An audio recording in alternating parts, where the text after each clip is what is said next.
आज की जो बात शुरू करने से पहले मैं एक दो बातें आपसे शेयर करना चाहता हूँ कि देखिए हमारा ये जो कार्यक्रम है इसका उद्देश्य जो है पब्लिसिटी से पैसा कमाना नहीं है।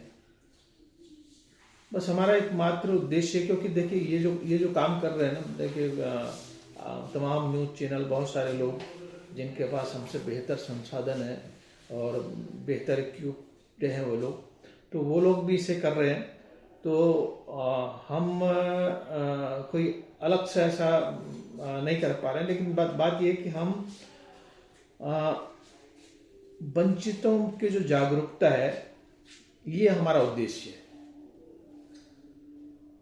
तो सामाजिक मतलब हमारा मानना है कि जो सामाजिक जागरूकता है वो बहुत ज़रूरी है। अगर शोषित को उसके कमज़ोर पक्ष क्या है उसका और उसका मजबूत पक्ष क्या है, अगर उसको पता लग जाए तो मतलब ये कुछ इसी तरह की बात हो जाती है जैसे कि बीमार को उसकी टेस्ट रिपोर्ट पता लग गई तो वो इलाज के लिए फिर उसे हमें प्रेरित नहीं करना पड़ता। वो ऐसे ही समाज में भी होता है कि वो जब उससे जागरूकता रहती है तो वो स्वतः प्रेरणा से शोषण के खिलाफ जो है संवैधानिक तरीकों से अपने हकों की लड़ाई लड़ सके। यही हमारा उद्देश्य है। तो इसी उद्देश्य को लेके मुझे कहना है, हम पहले हमने बहुत कहा नहीं, आज पहली बार आपसे कह रहे हैं कि हमारे चैनल को सब्सक्राइब करिए। सब्सक्राइब इसलिए करिए कि हम जो बातें कह रहे हैं वो ज़्यादा से ज़्यादा लोगों तक पहुँचे और हमारी जो पहल है ये सार्थक हो। तो आज का जो विषय है हम उस पर आते हैं। तो आज का विषय है अभी आज दिल्ली विधानसभा का जो चुनाव है उसका आज रिजल्ट निकला है। तो उस विषय में बात करने के लिए फिर से हमारे साथ वंचित स्वर के संपादक डॉक्टर प्रमोद कुमार जी उपस्थित हैं। तो डॉक्टर साहब का फिर से कार्यक्रम में फिर से एक बार स्वागत है। जी जी, धन्यवाद। तो डॉक्टर साहब, मैं फिर से थोड़ी सी बात आपसे, चूँकि विषय पर आने से पहले आपसे मैं कुछ सवाल जवाब करूं, तो उससे पहले मैं थोड़ी सी एक बात भूमिका में कहना चाहता हूं कि देखिए दिल्ली में जो आम आदमी पार्टी की आज हार हुई है, तो ये जो पार्टी थी ये सबसे पहले जब सत्तारूढ़ हुई तो इन्होंने अंबेडकर साहब और भगत सिंह को अपना आदर्श बनाया और उसका परिणाम ये हुआ कि ये 2015 में भी चुनाव जीते और 2020 में भी चुनाव जीते। ये वो टाइम था जब बीजेपी की प्रचंड लहर चल रही थी। 2014 में आप कहिए या 2019 में कहिए, तो उसके एक साल बाद ये 2015 में विधानसभा दिल्ली का चुनाव हुआ, वो जीते, और 2020 का जो चुनाव हुआ वो जीते।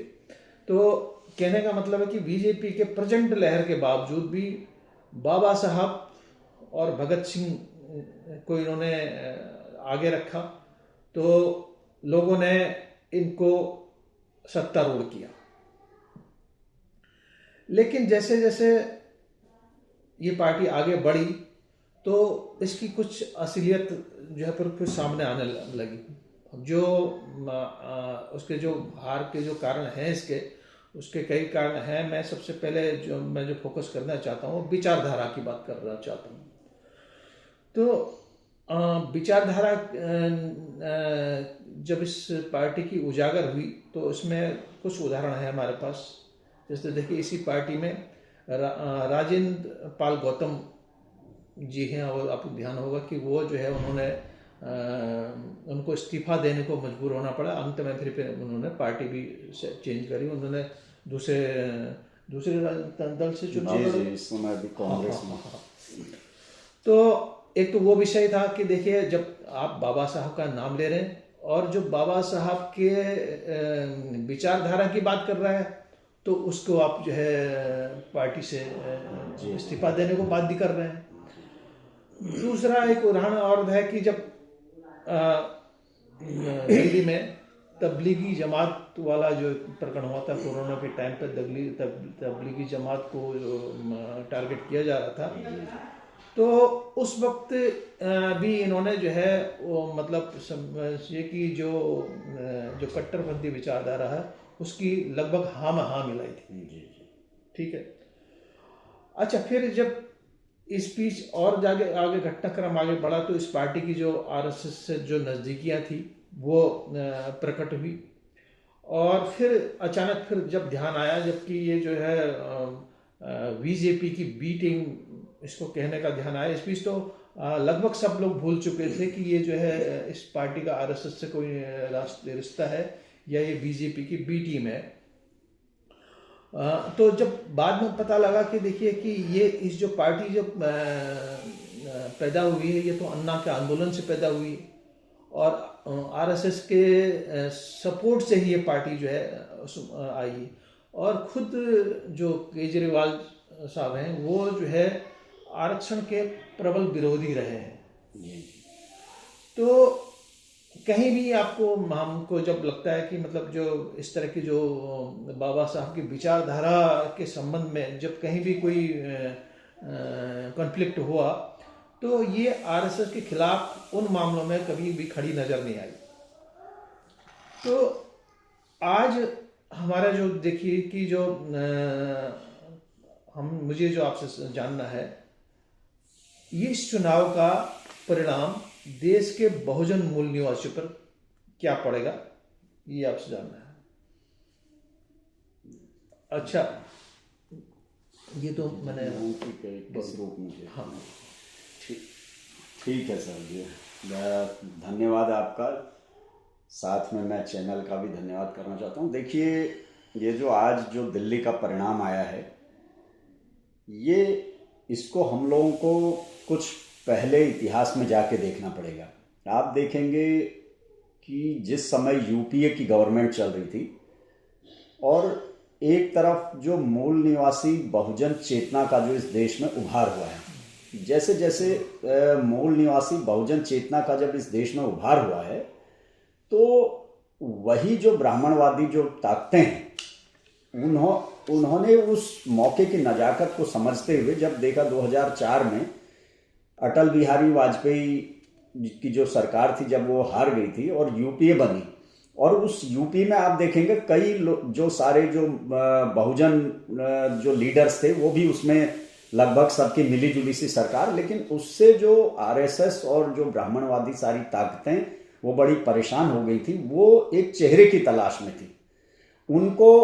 उनका अटल बिहारी चेहरा फ्लॉप हो गया था और आडवाणी पर उन्हें इतना यकीन नहीं हो पा रहा था कि ये क्या होगा, या उनका अंदरूनी रणनीतिक मसला होगा कि वो आडवाणी पर दाव न खेलना चाहते हों।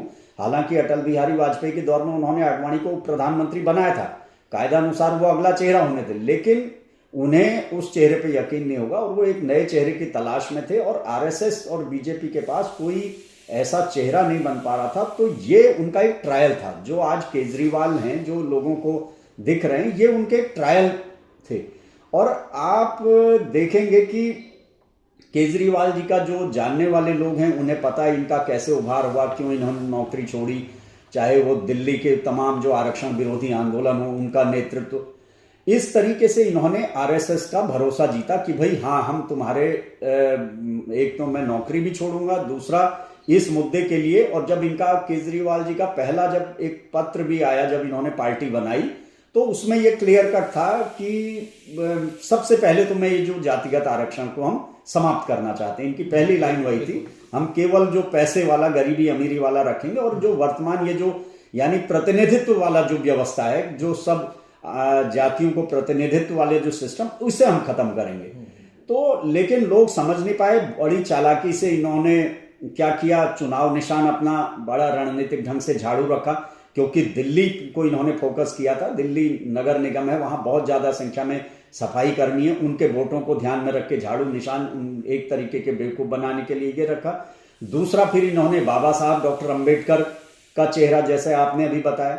तो लोग एक तरफ जो दिल्ली का जो मतदाता है वो वहां का बेस्ड नहीं है, वो पूरे देश भर का लगभग कुछ जो प्रोग्रेसिव टाइप का व्यक्ति होता है वो दिल्ली जाके बसता है, और अगर हल्का फुल्का कुछ प्रोग्रेसिवनेस में उसकी कमी होती है तो वहां का माहौल उसे एक प्रोग्रेसिव सोच का बना देता है। तो उस टाइम जब आरएसएस बीजेपी ने केजरीवाल को प्रोजेक्ट किया तो वही लहर का इन्हें मनुवादी ताकतों का भी सपोर्ट मिल गया, और दूसरी ओर जो बहुजन चेतना का एक जो चेहरा और जो झाड़ू निशान ये सब इन्होंने यूज किया, लोगों को लगा कि भाई चलो इसको ट्राई कर लो, बाद में और इनको सफलता मिलने लगी। अब आप देखेंगे 14 में फिर जो आरएसएस ने मोदी का जो ट्रायल लिया और उनका मोदी जो फैक्टर वो सफल हो गया। अब मोदी फैक्टर सफल होने के बाद अब उनके लिए केजरीवाल एक तरीके का निष्प्रयोज्य हो गया था। अब उन्हें समझ, लेकिन तब तक केजरीवाल की महत्वाकांक्षा बढ़ गई थी, उनकी भाई दिल्ली की सफलता मिलने लगी, उसके बाद अन्य राज्यों में भी। तो अब उन्हें बड़ी ये समस्या हो गई थी, अब करें तो करें क्या, क्योंकि उनका मोदी फैक्टर दोबारा भी चल गया, अब अभी तिबारा भी चल गया। तो आरएसएस को भी ये था कि भाई अभी इन्हें निपटाया जाए, और दूसरा जो समाज के भी जो मूल निवासी बहुजन चेतना, उनके भी बहुत हद तक ये समझ में आ गया था कि इनके भी खाने के दांत और दिखाने के दांत और हैं।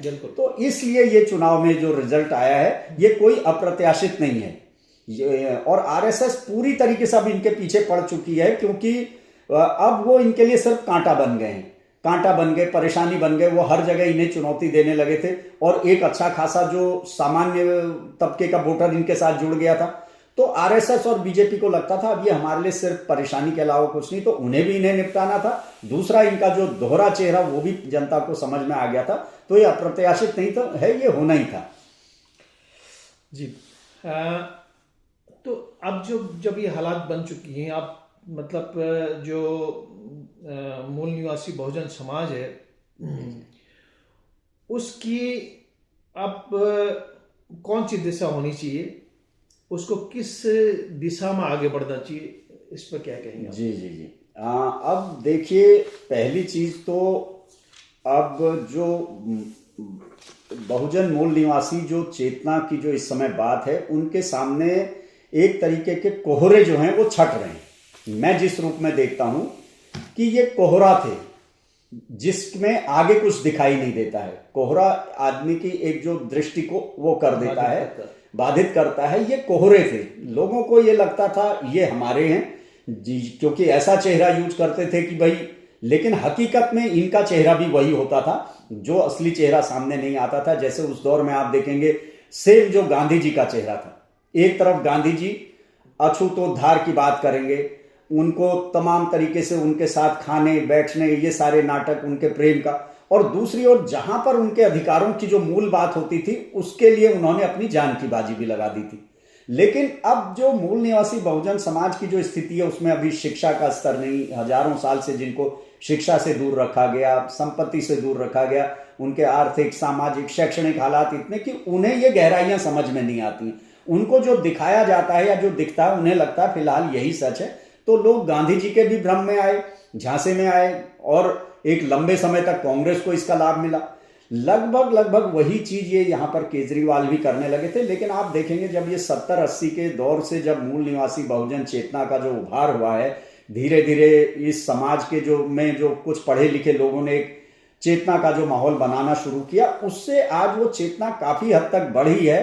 आज कुछ दौर तक ये लोग बेवकूफ जो भी बना ले रहे हैं, लेकिन ज्यादा इनका नहीं चल रहा। लेकिन अब यहां पर अब ये डायरेक्ट सामने आमने की लड़ाई होने जा रही है। अब आप देखेंगे कि कांग्रेस भी कितना भी कोशिश कर ले, कांग्रेस ने अपना वो चीज खो दी है, क्योंकि जिस समय कांग्रेस के पास समय था उस समय कांग्रेस ने इन वर्गों का केवल वोट लिया, इन्हें एक as a vote bank use किया। ना इनमें कोई लीडरशिप उभरने दी, ना राज्यों में उभरने दी, ना केंद्र में उभरने दी। और जब कांग्रेस इस मूल निवासी बहुजन चेतना के कारण कांग्रेस जब हाशिए पर आने लगी, तब कांग्रेस को अब याद आ रही है। और वहीं कांग्रेस को आप देखेंगे जितना इस समाज का नुकसान हो सकता था कांग्रेस ने किया। भाई आरएसएस को पनपने किसने दिया? इतना बड़ा एक जो जातिवादी सांप्रदायिक सोच का संगठन है उसको बढ़ने किसने दिया? कांग्रेस ने बढ़ने दिया। इस देश में सारा जो ये निजीकरण किसने लागू किया? ये कांग्रेस ने किया। आप देखेंगे उतना बड़ा मुस्लिमों का वोट लेने वाली मुस्लिमों ने एक छत्र कांग्रेस को वोट दिया, लेकिन उनका मस्जिद तुड़वाई गई। कांग्रेस की उस समय केंद्र में सरकार थी। तो ये जो चेतना बढ़ी है, तो उससे पहले कांग्रेस ध्वस्त हुई और कांग्रेस आज लाख कोशिश कर रही है, अब वो नहीं उभर पा रही। अब दूसरा एक चेहरा ये पैदा होने लगा था, इन्होंने दिल्ली के बाद पंजाब में भी अपनी सरकार बना ली और कई अन्य राज्यों में भी ये सामने आने लगे थे और लोगों को ये लगने लगा था कि भाई नहीं, हालांकि ये बहुत जल्दी इनका पटाक्षेप भी हो गया था, फिर भी एक ये कंफ्यूजन क्रिएट करने वाले थे। लेकिन अब आप देखेंगे कि मूल निवासी बहुजन समाज के सामने धीरे धीरे अब वो चुनौतियां आ रही हैं कि अब सीधे सामने आरएसएस होगी और अब ये किस रूप में अपनी पॉलिटिक्स या अपनी राजनीतिक योजना बनाते हैं, ये इन पे डिपेंड करेगा। अगर इस समय ये अपनी राजनीतिक चेतना को सही से नहीं उभारते हैं और एक अच्छा कोई पॉलिटिकल फोरम नहीं तैयार करते हैं, तो फिर ये मूल निवासी बहुजन समाज के लिए काफी बिखराव की भी स्थिति नजर आ रही है। ये जो बिखराव हो रहा है और इनका कोई खास एक स्ट्रेटेजिकल ढंग से एक रणनीति नहीं बन पा रही। एकमात्र जो पार्टी थी, जो बीएसपी जिसे माना जाता था कि भाई ये बहुजनों का नेतृत्व करेगी, वो भी पूरी तरीके से उनके शिकंजे में है।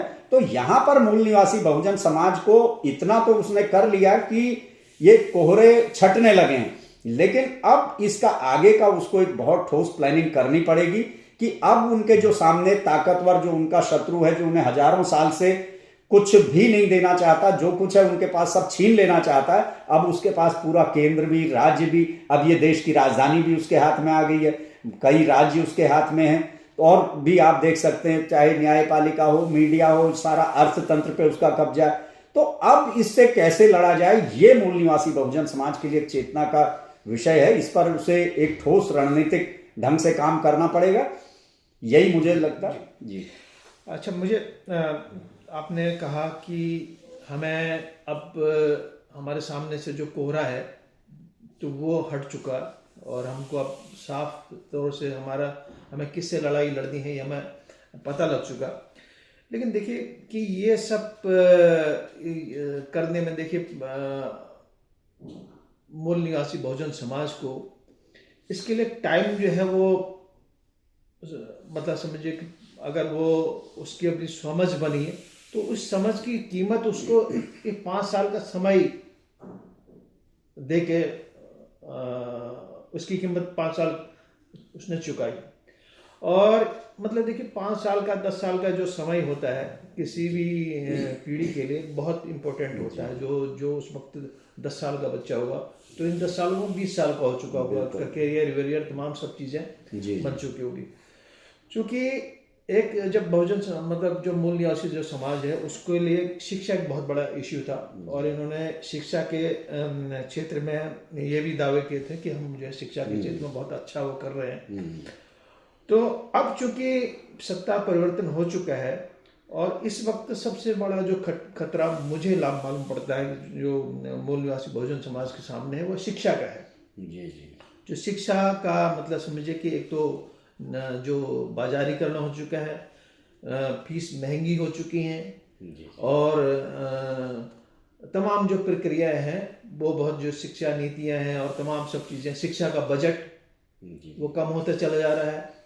तो एक जो चेतना जो समाज में आती थी, एक मतलब समझिए कि जो चेतना का सबसे पहला जो वह है उसका शिक्षित होना है। किसी भी समाज को चेतना में आने के लिए उसकी पहली जो सीढ़ी है वो शिक्षा है। इसीलिए बाबा साहब ने का जो पहला जो स्लोगन में सबसे पहला जो नारा है वो शिक्षित बनो। और जो ये बात बहुजन समाज के लोगों तक शिक्षित बनो का अभी पहुंच ही रहा था, तो जो प्रतिद्वंदी जो विरोधी हैं उन्होंने तमाम अभियान चला के ये कि इनको शिक्षित मत होने दो। मतलब बहुजन समाज ने शिक्षित बनो बाबा साहब की बात ठीक से नहीं सुन पाई थी तो उन्होंने एक उसका काउंटर शुरू कर दिया, शिक्षित इन्हें मत बनने दो। तो अब जब शिक्षा हमारे पास नहीं रहेगी आगे टाइम पे और जो पार्टी का रूलिंग में आई है वो शिक्षा के विषय में उसका बहुत अच्छा दृष्टिकोण नहीं है, तो अब एक नया चैलेंज शुरू हो गया कि वो शिक्षा कैसे, पहले तो शिक्षा ही कैसे होगी और शिक्षा नहीं होगी तो फिर अगली जो जो जनरेशन है वो कैसे तैयार होगी, किस तरह से वो वैचारिक रूप से तैयार होगी। उच्च शिक्षा में तो हमारे जो लोग है ही नहीं, कॉलेज में हमारे प्रोफेसर नहीं है, मतलब हमारा प्रतिनिधित्व तो जो है वो जब जो प्रतिनिधित्व जो हमको मिल रहा था उसका निजीकरण होने से वो आगे प्रतिनिधित्व तो नहीं होगा। तो ये सब चैलेंजेज हैं, इसको कैसे डील करना चाहिए? हाँ जी, देखिए ये भी जो आपने बात कही, मैं इसको बहुत ज़्यादा वो रूप में नहीं देख रहा हूँ। देखिए शिक्षा के भी दो प्रकार हैं। एक शिक्षा ये है कि भाई जो आप पढ़ रहे हैं, डिग्री ले रहे हैं, आपको नौकरी मिल जाएगी। आज मिल भी गई है, आज लाखों लोग सर्विसेज पे हैं। लेकिन आप ये देखिए कि जो लाखों लोग सर्विसेज कर रहे हैं या हजारों लोग आज राजनीतिक प्रतिनिधित्व में हैं, क्या वो अपने उस सामाजिक दायित्व को भी निभा रहे हैं? सामाजिक शिक्षा उनके पास है ही नहीं। तो अगर आपके पास सामाजिक चेतना और सामाजिक शिक्षा नहीं है तो आपकी ये शिक्षा भी किसी काम की नहीं। वही हो रहा है, मुझे आज की डेट में लगता है इससे बहुत ज्यादा घबराने या परेशान होने की जरूरत नहीं है। हमको अपनी सामाजिक शिक्षा और सामाजिक चेतना को बढ़ाना होगा। आप देखिए, एक मुस्लिम समाज को ही आप उदाहरण के तौर पे ले लें। कोई मुस्लिम समाज के पास पढ़ाई का बहुत ज्यादा वो नहीं है, लेकिन उनकी जो अपनी सामाजिक शिक्षा है वो कहीं ना कहीं उनको अपने सामाजिक हितों के प्रति प्रतिबद्ध रखती है और वो अपना भला बुरा जानते हैं, किससे सावधान रहना है, किसके मतलब दोस्त और दुश्मन की पहचान के प्रति वो सजग हैं। लेकिन यही आप हमारा बाकी ये जातियों को देखेंगे, चाहे अन्य पिछड़ी जातियां हों या अनुसूचित जातियां हों, जनजातियां, ये आज सर्विसेज में आ गए, नौकरियों में आ गए, अन्य तरीके से राजनीतिक रूप से, लेकिन इनको अपने सामाजिक इतिहास की कोई जानकारी नहीं है। ये सामाजिक इतिहास सारा भूल चुके हैं। तो ये इतने पदों में होने के बावजूद भी, राजनीति में होने के बाद भी ये कुछ नहीं कर पाते। ये सिर्फ अपना पेट पाल रहे हैं। मैं कल बाबा साहब का एक वो कि ये सिर्फ अपनी तोंद बढ़ाने में लग गए हैं। तो इससे हमें घबरा, लेकिन आज की डेट में कम से कम जो हमारे कई ये जो सामाजिक संगठनों ने इतना ज्यादा सामाजिक चेतना का प्रसार किया है, हमें अब इसी को बढ़ाना पड़ेगा। हमारे सामने चुनौती आ गई है। जो दुश्मन अपना काम कर रहा है उसने अब पूरी शिक्षा में भी अगर आप पढ़ने भी भेजेंगे उसमें भी वही काल्पनिक बातें और पाखंड और आडंबर भर दिया। अब आपके बच्चे स्कूल भी जाएंगे तो वहां भी वही पढ़ेंगे और पढ़ने लगे, उनको समझ ही नहीं आ रहा। तो हमें अपने सामाजिक संस्थानों को मजबूत करना पड़ेगा। सामाजिक संस्थानों को लोकल लेवल पर, छोटे छोटे लेवल पर, गांव लेवल पर, कस्बा लेवल पर, शहर के लेवल पर सामाजिक संस्थान तैयार करने होंगे। और सामाजिक संस्थानों में जो सामाजिक शिक्षा है, अपने जो मूल निवासी बहुजन महापुरुष हैं जिन्होंने अपने पूरे जीवन, जिनको हम जानते ही नहीं है, बहुत कम लोग जिनके बारे में, और वो कैसा, कहां रैदास साहब का देखिए, ऐसा चाहूं राज में जहां मिले सबन को अन्न, छोट बड़े सब बसे रविदास रहे। उन्होंने उस समय बेगमपुरा की कल्पना करी थी, लेकिन हम में से कितने लोग जानते हैं? फूले साहब का आप देखिए, उन्होंने सारी हमको बताया। बाबा साहब डॉक्टर अंबेडकर हमको पूरा एक चिंतन देके गए कि भाई हमको अपनी राजनीतिक वो खुद खड़ी करनी पड़ेगी। हम इनके भरोसे अगर अपनी राजनीति करेंगे तो हमारा भला होने वाला नहीं है। लेकिन हमने वो भी नहीं माना। हमने बाबा साहब की बात की अवहेलना की। तो हमें अब अपने बहुजन जो मूल निवासी महापुरुष जिन्होंने अपना पूरा जीवन लगाया है, उनकी बातों को मान के अपने सामाजिक संस्थान खड़े करने होंगे और सामाजिक चेतना और शिक्षा को बड़ी गहराई से फैलाना पड़ेगा। तो अगर सामाजिक चेतना बढ़ेगी तो संख्या हमारे पास है, तो सामाजिक संख्या के बल पर हम देर सवेर कहीं ना कहीं जो एक हमारा आइडेंटिफाइड एनिमी, मतलब आज की डेट में अब हमारा जो हिडन एनिमी जो थे वो सामने एक्सपोज होते जा रहे हैं। अब आइडेंटिफाइड एनिमी से हमारा संघर्ष होगा। और अगर हम अपनी सामाजिक चेतना के प्रसार को बढ़ाते हैं और एकजुटता करते हैं और लोगों में ईमानदारी से उसके प्रति आगे बढ़ने की वो ललक जागती है, तो हम निश्चित रूप से ये जो हमारा आइडेंटिफाइड एनिमी है इससे भविष्य में निपट लेंगे और हम अपना राज स्थापित कर लेंगे। हमें अपने सामाजिक संस्थान और सामाजिक चेतना को बहुत तेजी से अब बढ़ाना होगा। यही मुझे इसका समाधान नजर आता है। तो अब हम 24-25 मिनट वीडियो में आगे बढ़ चुके हैं, इससे ज़्यादा हम इसको एक्सटेंड नहीं कर पाएंगे।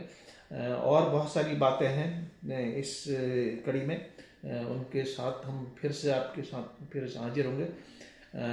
वीडियो समाप्त करने से पहले एक बात और आपसे अनुरोध है, निवेदन है कि आपके पिछली बार हमने जो हमारा जो वीडियो थे उसमें बहुत सारे लोगों ने कमेंट्स किए थे, तो वो कमेंट हमारे लिए बहुत ही इम्पोर्टेंट है। मतलब लाइक से भी ज़्यादा अगर आपने कमेंट कर दिया कि हम किस तरह से सुधार करें, क्या इसमें और बेहतर कर सकते हैं, क्या हम कमी आ रही है, तो हम फिर उस दिशा में काम करके हम जैसा मैंने शुरुआत में बता दिया कि जो वंचितों के लिए जो काम करने वाली जो बात है वो सिर्फ वंचित स्वर आइडेंटिटी लगा के या वंचित स्वर के नाम से हम ही नहीं करना है, ये आप सबको भी करना है। तो मतलब आपके कमेंट्स में इस एक चीज मैं भी, अगर आप लोगों को ये चर्चा पसंद आए तो ज्यादा से ज्यादा लोगों तक इसे पहुंचाइए, शेयर भी करना चाहिए। ठीक है, तो ये बड़ा अच्छा माध्यम आज की डेट में विज्ञान ने हमें दिया है। बिल्कुल बिल्कुल। तो हम अपनी बात को यहीं समाप्त करते हैं, फिर आपसे सामने हाजिर होंगे। जय भीम, जय भारत, जय। धन्यवाद।